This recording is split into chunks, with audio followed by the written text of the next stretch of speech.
Teka, parang kilala ko to ah. Parang si Ryder Lance to ah. Tahan nga natin. Kuya, di ba ikaw si Ryder Lance? Hindi ako yun. Kuya, di ba?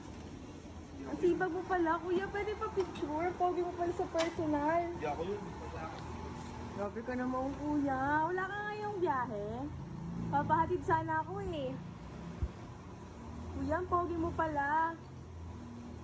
Kuya, sungit-sungit mo naman. Hindi ako yun. Hanap ka na ng iba.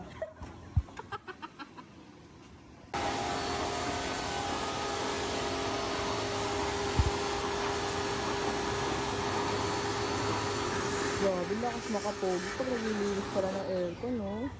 Naman si Idol, ang babasa, oh. Ayaw magpa-picture, Idol. Dito na naman kita makita, eh. Grabe ka, Idol. Aba!